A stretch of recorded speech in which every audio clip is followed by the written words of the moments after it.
Well, good evening, everyone. This is our October presentation of Off the Beaten Track, and our guest layout presenter tonight is David Woodhead. David lives in Ontario, Canada, and has quite a background in a variety of things, including interest in HON3 and going back to Hornby? Yeah, And Hornby wind up. all right, well, David, tell us a little bit about your background. Sure.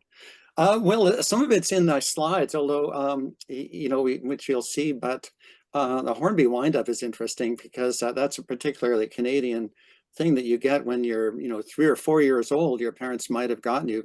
We're talking about the early 50s here for me.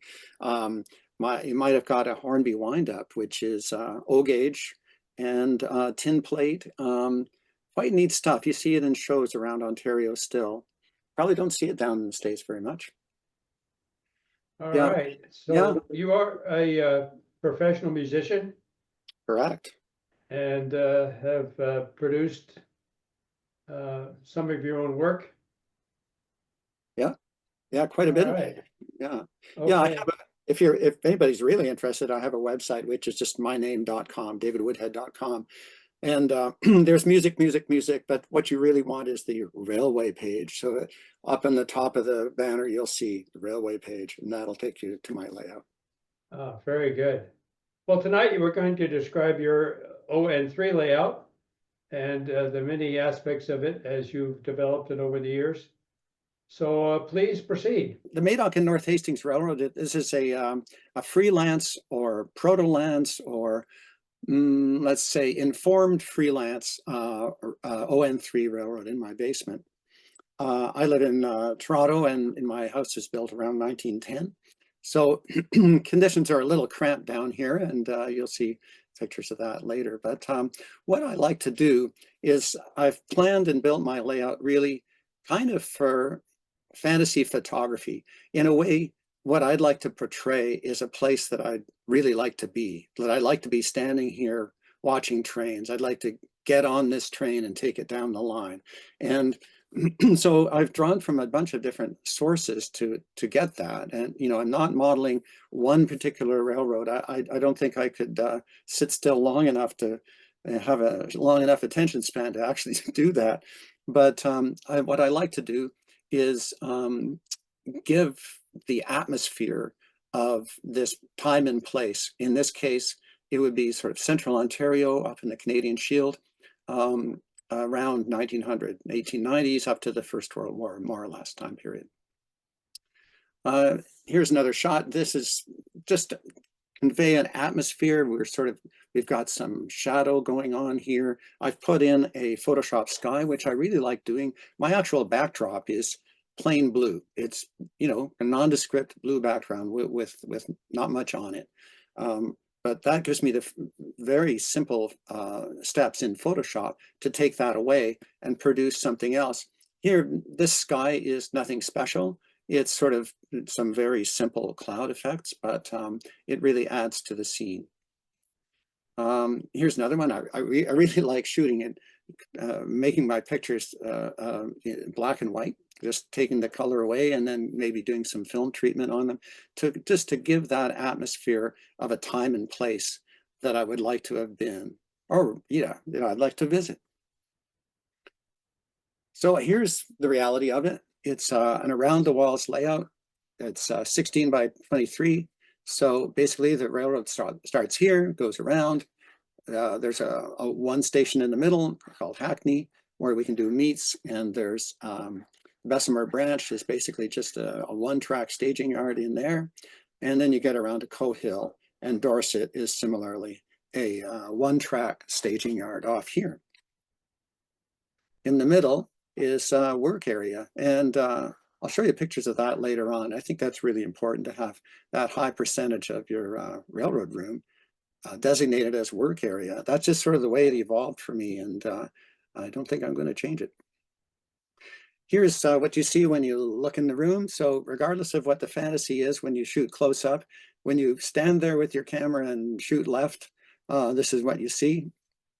quite a messy kind of situation, actually. I never did put any kind of valencing or curtains under the layout. That's something I'd like to get around to, I guess, dress it up a bit. But, and here's looking the other way from the doorway. So as you come in and look right, this is what you'd see.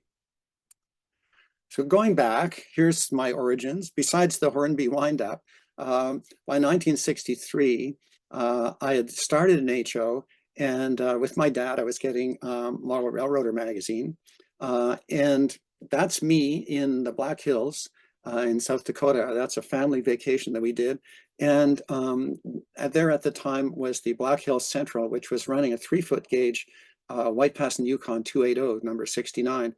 Outside frame, really interesting stuff. So all of a sudden I was exposed to narrow gauge, and lo and behold, it was just amazingly interesting. And coincidentally, the June 1963 issue of MR featured narrow gauge. The whole issue was pretty much narrow gauge. And so we've got Jack Alexander's modeling. He was actually in Pennsylvania, but he was modeling very much influenced by Colorado, as you can see.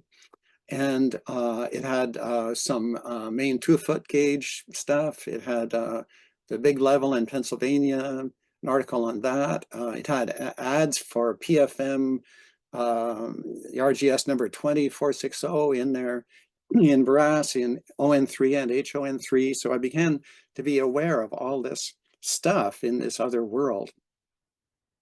So as time went on, I got more into scratch building, and but in HO standard gauge, there wasn't really anything available to me. I was living in Ottawa by this time, Ottawa, Ontario. And so I scratch built that bridge, and these are jack work gondola cars. You may remember articles around in the 60s by Jack Work, very prolific writer, great modeler, very inspiring. That, of course, is a River Aussie 440. And then eventually, by the late 70s, early 80s, I was in HON3, and much to my roommates, well, I have to give him credit for putting up with my HON3 layout, which went down the hall of our apartment and into the living room. So thank you, Zeke. Zeke has now passed away, but he was a fiddle player who I shared a place with here in Toronto by this time. And so then by this time in the 90s and early O's, I had kids. We did garden railroading in the backyard. And my layout was featured in an 8-page article, actually, in Garden Railways magazine, which was quite amazing. But by the end of the O's, I was really much more focused on developing ON3.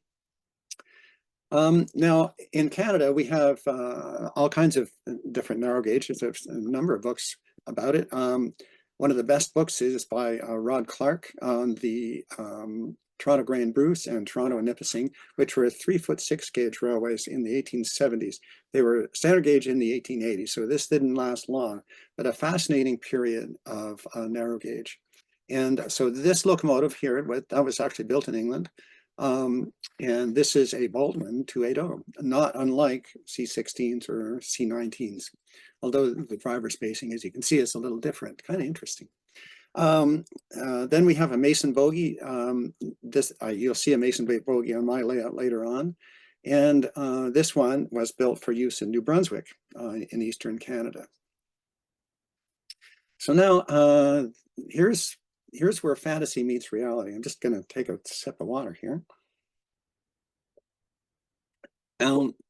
This is Central Ontario. So you've got Lake Ontario down here, and the sort of limestone flats here, and the Canadian Shield, much rougher country up here. You can sort of see by the lake patterns, in fact, the difference in terrain. So what's interesting here is that in the 1870s, this line, the Belleville, this is Belleville down here, Belleville and North Hastings was proposed as a 3-foot gauge, 3-foot 6 gauge railway. That's the colonial gauge, you know, that's what we had up here.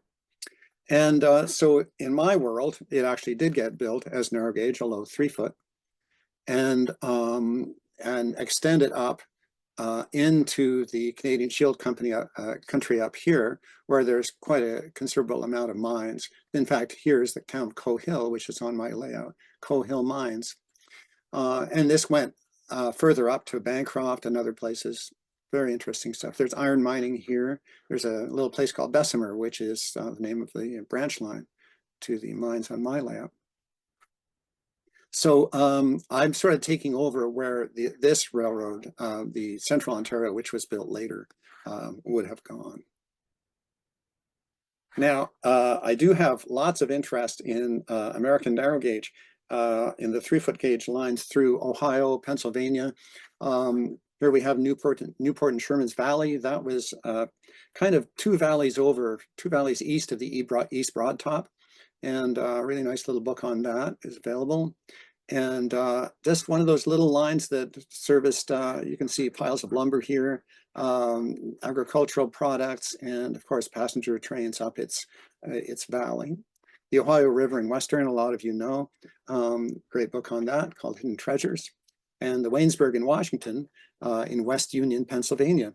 I was just at the Pittsburgh convention, and I did a little side trip with my partner, traveling partner, Dave Pennington, down to Waynesburg and saw their 260 number 4, which has been beautifully restored, not operating, but beautifully restored.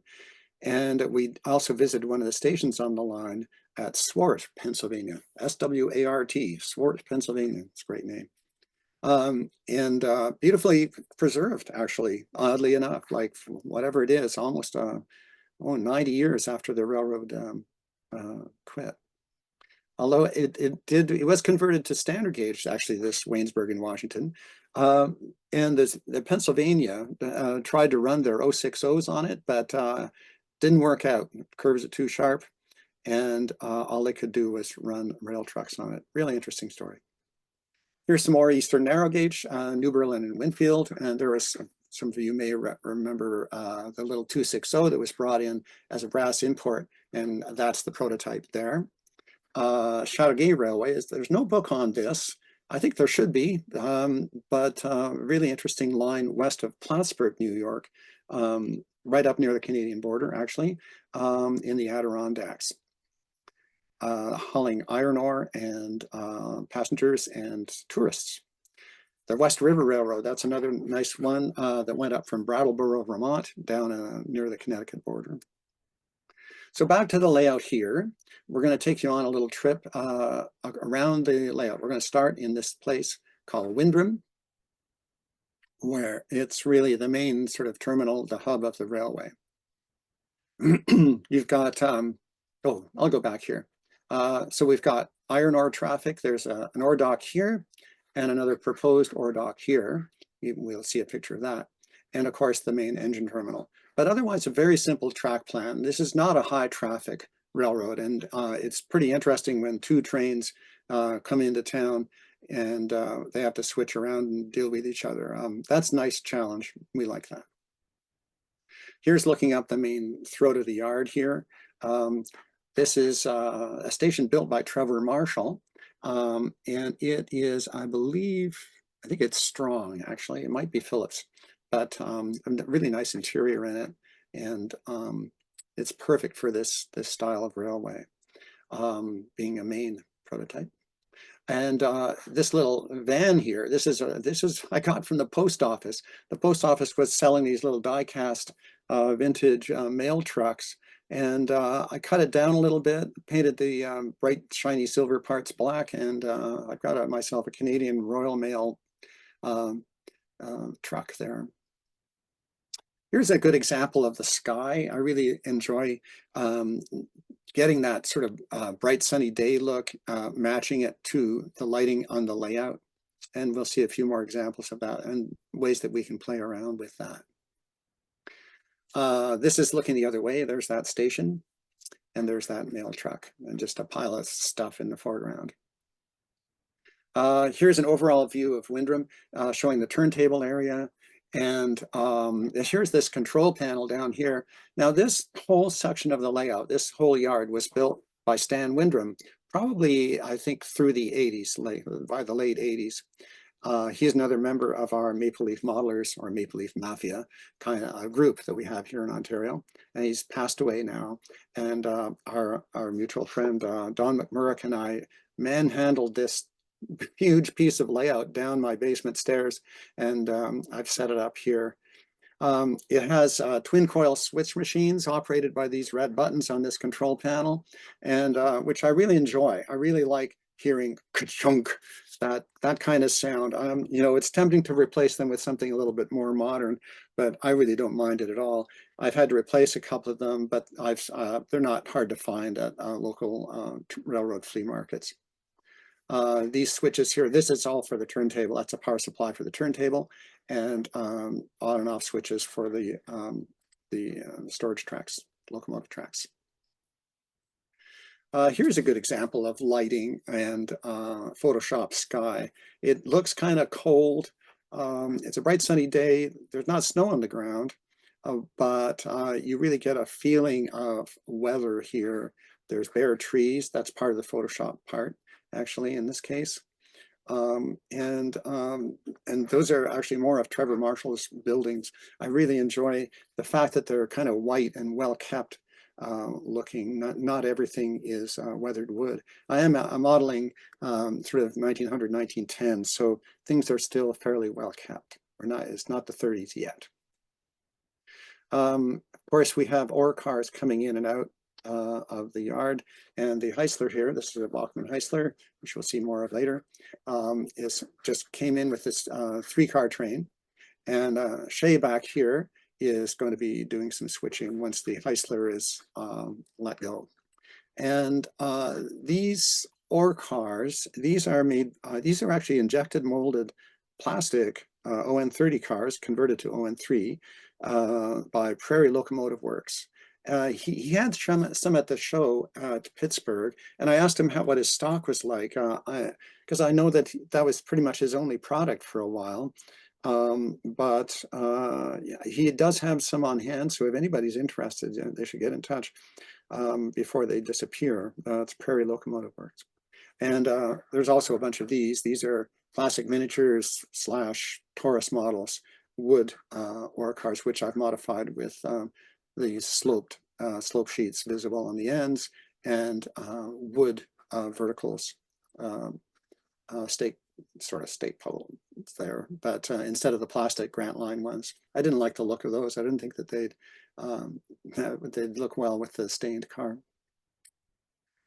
And looking back in time here, this is something I mocked up. This is a Backwoods Miniatures vertical boiler locomotive from an English prototype, but this would be make-believe early days down at the town of Windrum. These are Grant Line coal cars.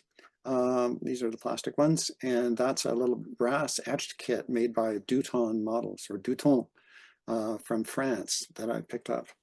Where did I find that? Online somewhere. Now, the little staging yard that I send the ore cars to, this is at the sort of south end of the yard. It's really a placeholder, I guess. I'd like to have a better place to send ore cars, but for now it's shielded from all my heavy duty workbench here by this picture frame. And a friend of mine gave me this picture, and I didn't really care for the subject, but I really like the frame, and it just fits exactly right here. So that's just perfect. And it's hinged, so if I want to access a car there, I can hinge that up and reach inside. Here's the other end of the yard with the track leaving town here that we're going to head under there.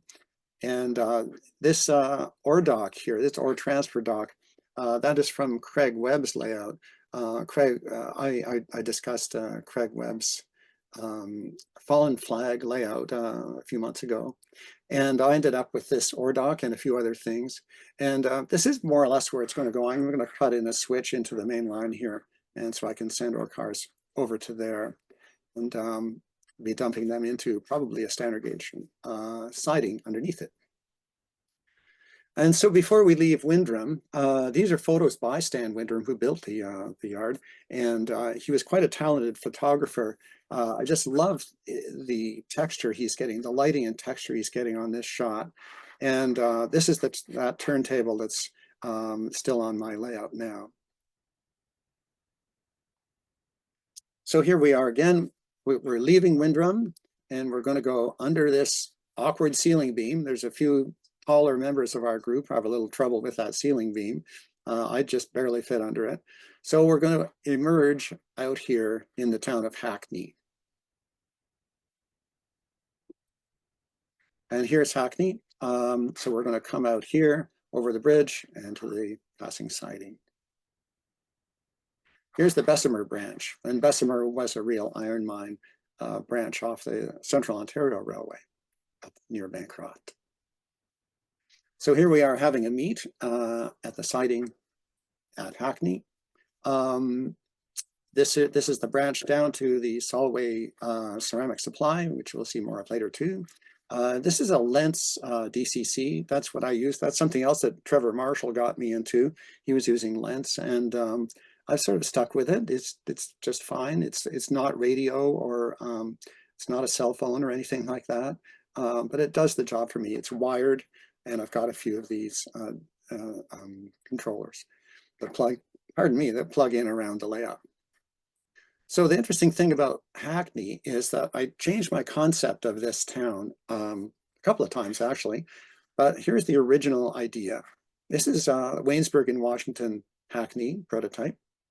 And I just like the idea of having the passing siding and the station on a curve with the hills lurking there behind and some random buildings up there. Actually, I think that this is the main line, and this is the siding, and they see there's a car sitting there on the siding. Quite often for unloading, they'd have the siding actually closer to the station, which is not something that I would have thought of, but that's often the case with these kind of lines. And here's my rendition of it. What I'd done was there are plans in the 3 Feet on the Panhandle book on the W&W, and I blew them up to 1/4 inch scale and glued them onto foam core and made a mock-up of the station just to see how it was surprisingly big. Actually, it just barely fits in there. So that's one of the things that led to my redesigning the area. So what I'm going with was with a passenger stop on each end of the passing siding rather than have the passenger stop in the middle. So this end is the hotel and the sort of hotel here, a picnic area up here. So both those things are from Craig Webb's layout. And I've sort of redesigned the hotel. I've cut it down and made it, I think his was just about a building flat. So I've made it kind of L-shaped.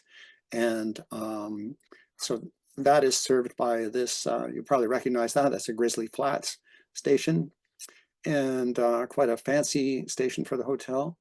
And then people will be able to go across a little suspension bridge over this stream here and climb up the steep path to get to their picnic area.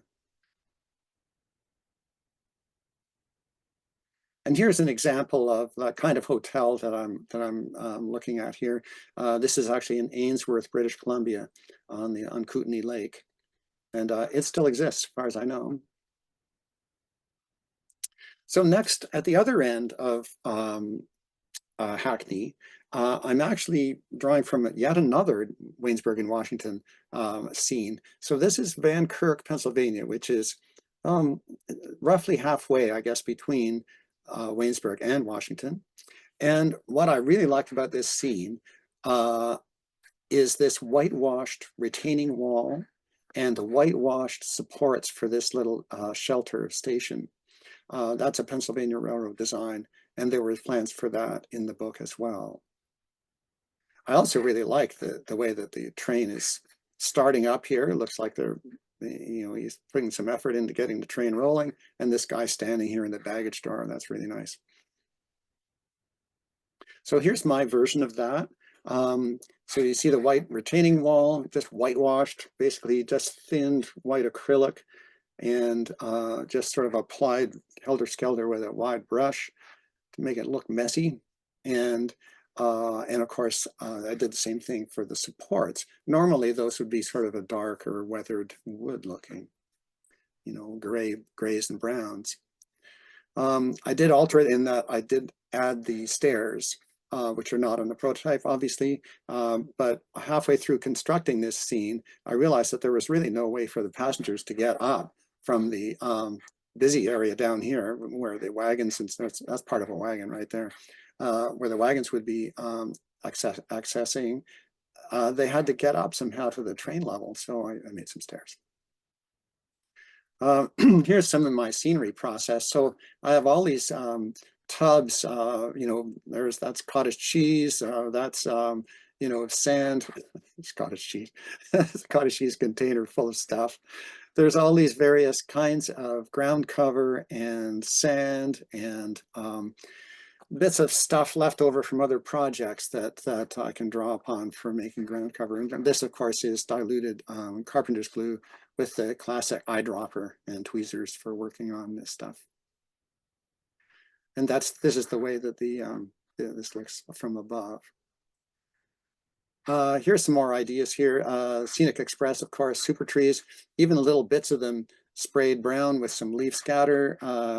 These spreadable mats, and they come in various colors and densities and brand names, but those are really great. They just sort of loosen up the look of a landscape in however big you want to spread that out. They're wonderful to work with. And then, of course, there's moss. Here's another tub of like broken up small branches. I have all kinds of stuff like this. Too much. So here's the north end of Hackney as it's sort of more or less finished. And down here is the branch line.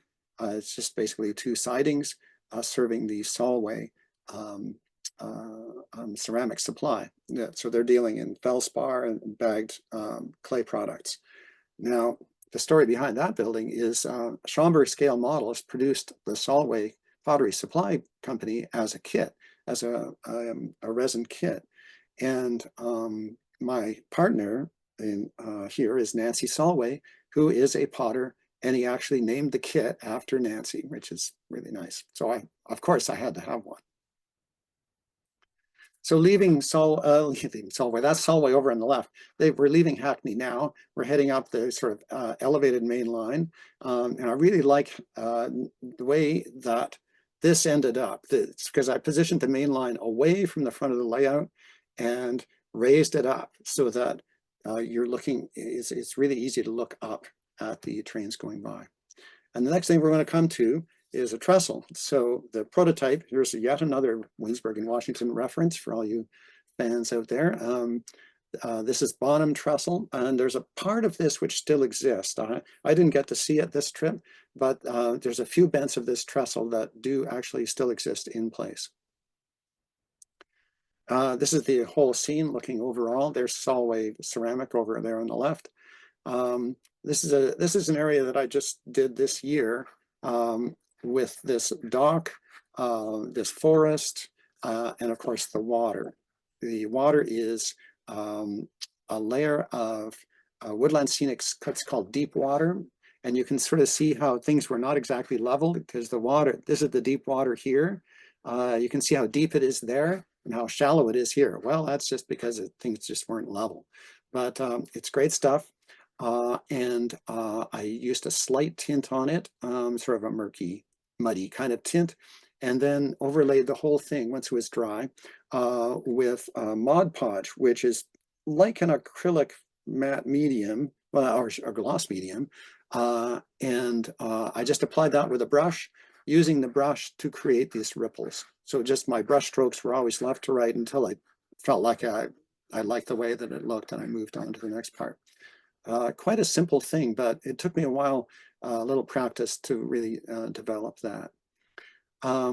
The dock here is made of real twigs from the backyard. I just selected ones that were straight enough to use. So you've got a major log under here, and then other logs going crossways, smaller ones, and then boards sitting on top, and plenty of real docks. In fact, I built a dock pretty much real dock like that up at our cottage, which is about 3 hours north of Toronto, up in the the Canadian Shield Country.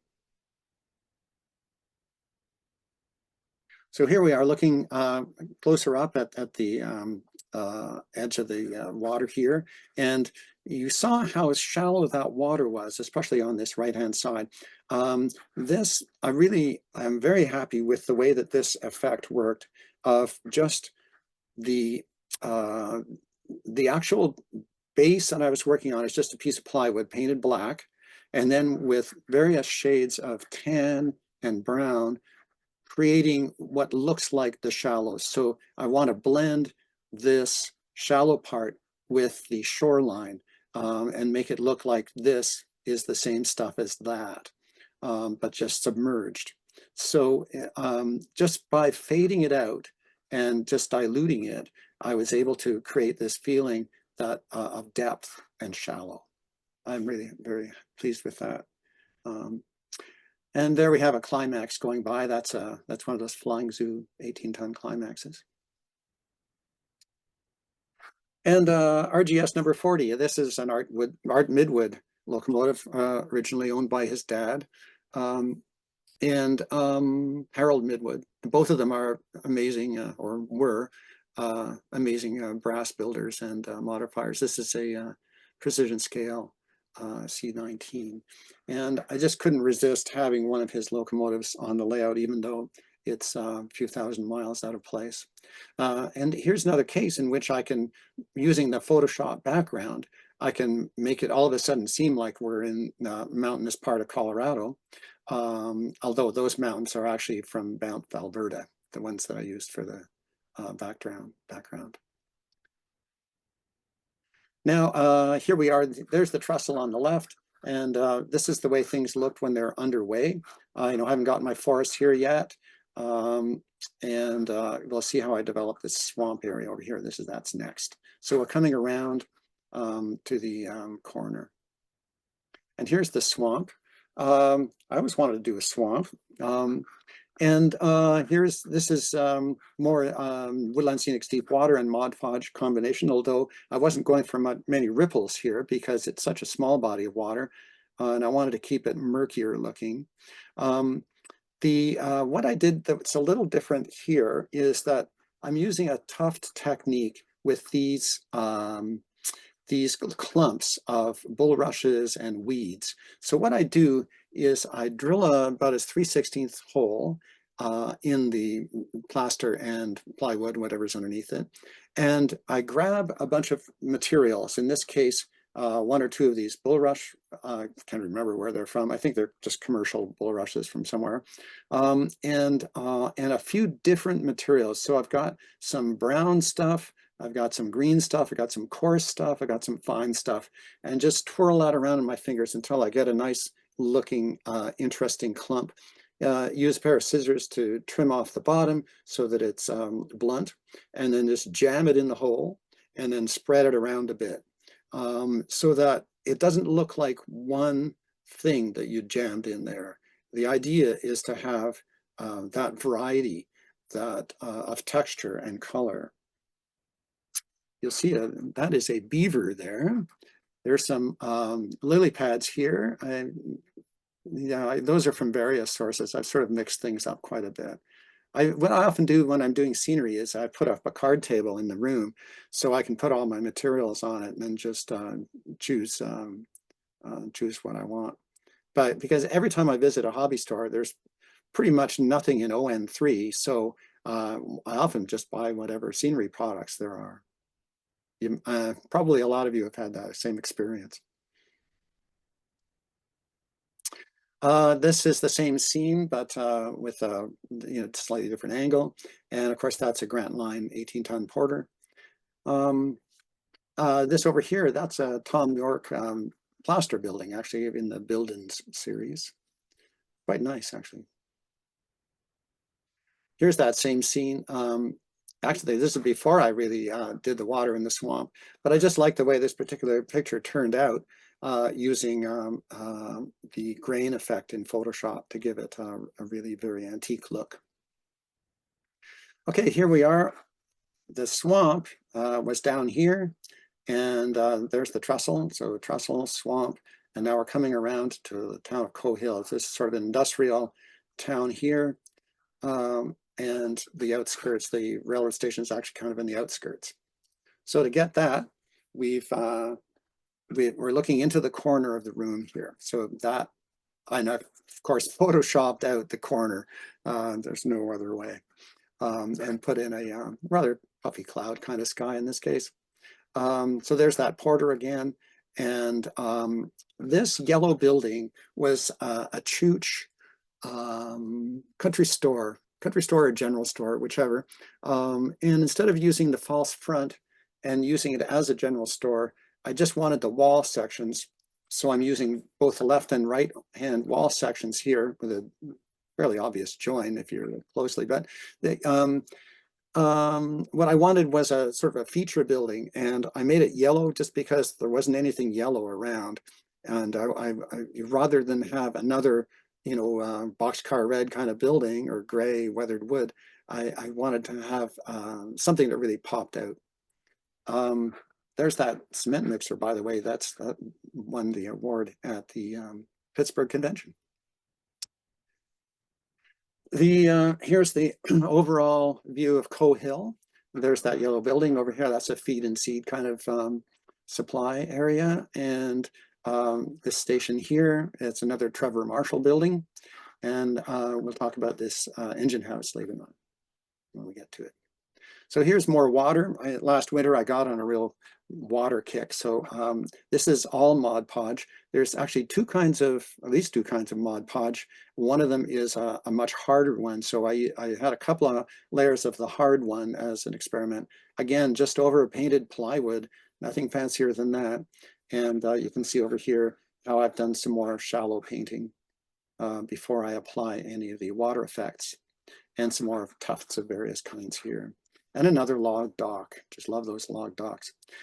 These Muskoka chairs, we call them Muskoka chairs, but they're also known as Adirondack chairs across the border.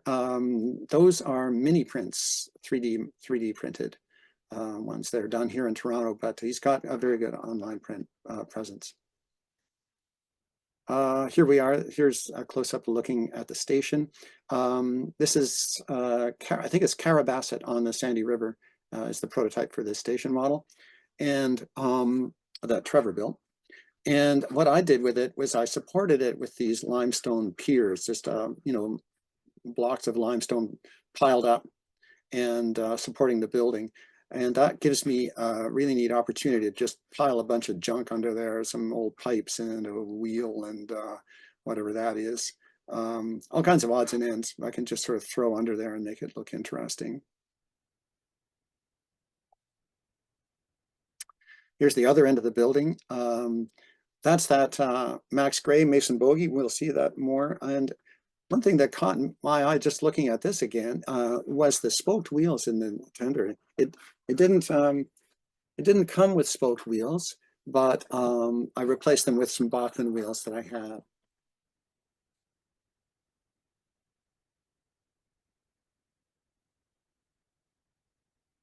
Here's another shot. There's that station in the background.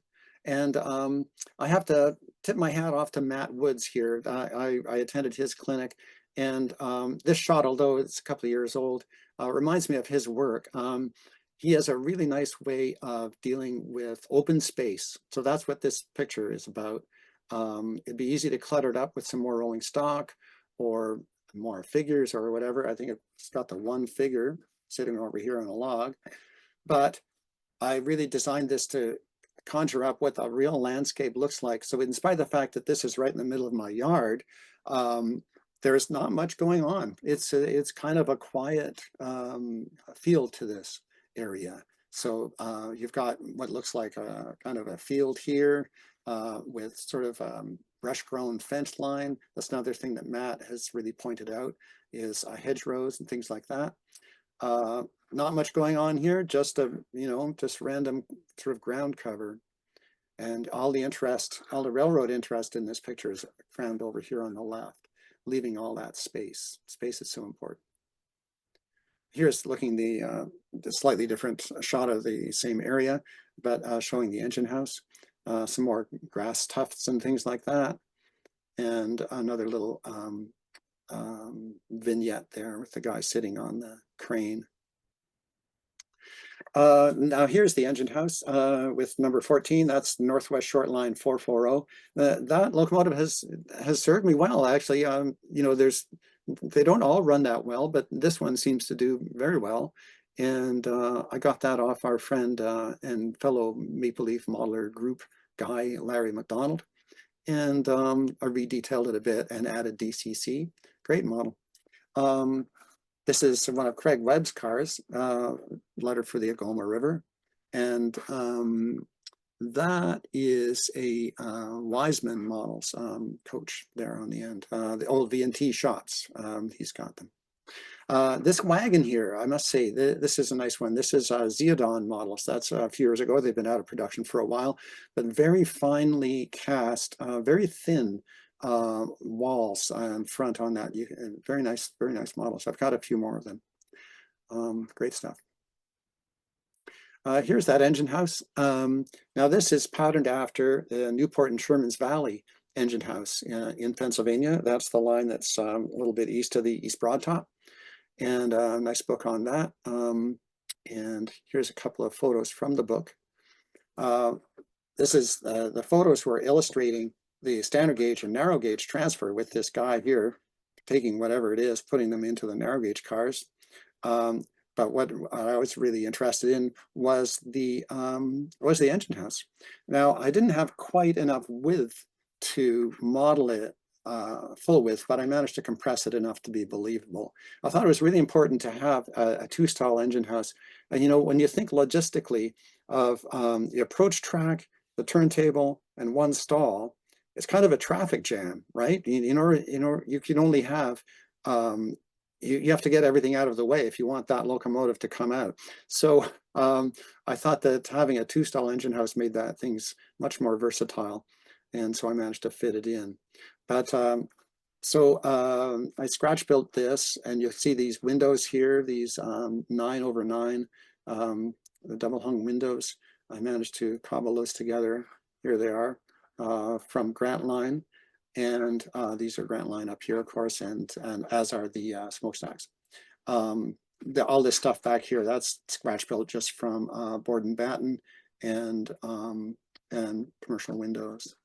So there's a couple of locomotives sitting there in the sun.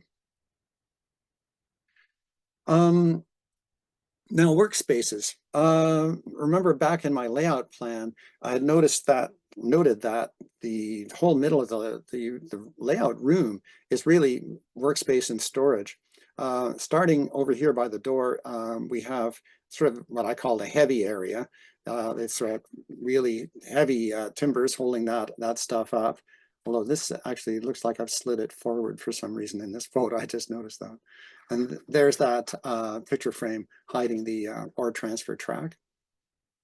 In the middle of the room, this is the one that is the most negotiable, and I keep drawing layout plans for this. My latest idea is some stuff in Proto 48 with a 3-foot gauge interchange.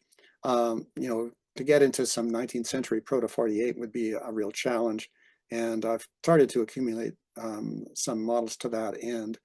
But honestly, I'm not sure if I'm ready to give up this work area. This is just so useful to be able to spread out stuff like this.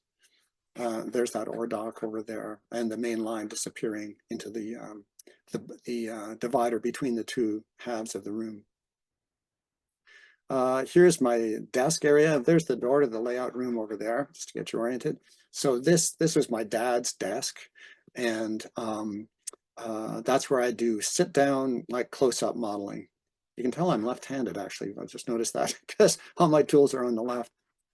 And this is one of those magnetic strips here for holding files and whatnot. Those are very useful. And here's the fourth area. This is, I sit on a stool most of the time working on this one. I've got a TAG lathe, and now I have a TAG milling machine over here. That, of course, is an Ultimation sander, which many of you have.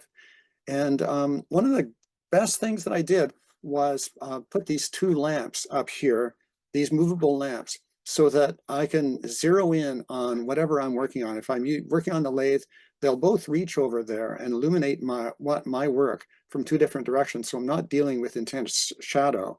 That is really a handy thing. I mean, it could have been, fluorescent strip up here, but I find it really handy to move my lamps in on my work. That's a really, I don't know, just thought of that. I don't know where I saw that, but I can recommend it.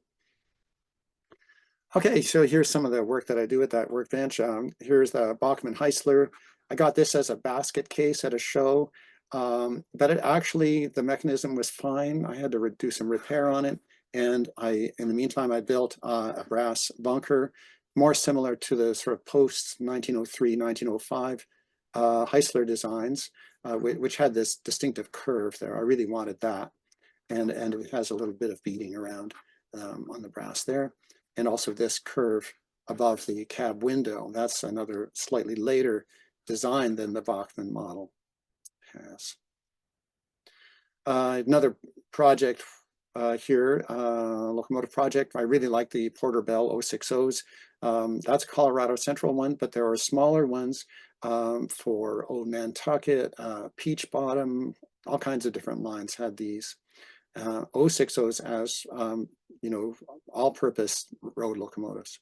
So what I realized, and I had plans, and I had a whole box of parts from Bill Meredith at Leadville Shops, and I realized that I had one of these Flying Zoo Argent Lumber Company 260s, and yes, that's a Porter. Yes, it has slightly inclined cylinders like the smaller ones, smaller 060s do. It's just a much later version with these rounded domes, steel cab. So I basically stripped it, and I wanted to elevate the cab, so I had to make new firebox sides and all this kind of stuff. New valve gear hanger here, modified pilot. This is about as far as I've got into real brass building here. It's modifying this one, and that's the way it looks now. I still haven't lettered it. I don't know, maybe you've seen this picture before, but I still haven't lettered it, believe it or not. Before we leave, here's what we do with operations. And I've had members of our group, of several different groups actually, over here operating with me, but I can operate by myself and keep myself entertained following this sequence. So, Dave Adams was talking about timetable and train order. And then he noted that you can also do operation without any clock using a sequence. And that's exactly what I'm doing here. So here's the sequence of trains that I've got. So of course, time is going from left to right. Here's Cohill, Hackney, Windrum. Those are the main stations. And there's branches to Dorset. So this crew, the green crew, starts with a trip up to Dorset. And then the green crew switches attention, and they take a way freight down from Cohill to Hackney to Windrum, crossing this black crew, let's call them the black crew, who are coming up from Windrum. They do their switching here. They meet the other crew here and head up to Cohill. And so it goes. You can draw this kind of thing. Once I found this one, I haven't actually modified it very much. It would be interesting to start from scratch again and see what other things I can come up with. But one of the things I wanted to do was, if there's two crews, as there is when there's guest operators, is to keep them out of each other's way, so that there's like this crew switches, then the other train arrives and they're ready to leave. So they leave town, this crew, the green crew, is ready to switch. So that's one of the considerations I had when I drew this diagram. Here I use a Mac program. It's a free program called Switch List, which has its flaws. Sometimes it forgets where cars are, and before I start an operating sequence, I'll make sure that everything is where it says it is. It's not always true, but anyway, I've only got 25 or 30 cars, so it's not that big a deal. So here's the way freight, one south, so that would be probably this one here. And it's starting picking up cars at Cohill, taking them, in this case, to Windrum. There aren't any cars for Hackney on this particular train. And of course, we like to keep up with the times and looking to the future. We like to have the latest technology here. Oh yeah, that'll be DCC for sure. Oh no, that'll be AirWire. I got to put AirWire in that guy. Okay, next. Here we go. This is the end of the program, and we are at Cohill, and we're going to head off into the sunset shortly.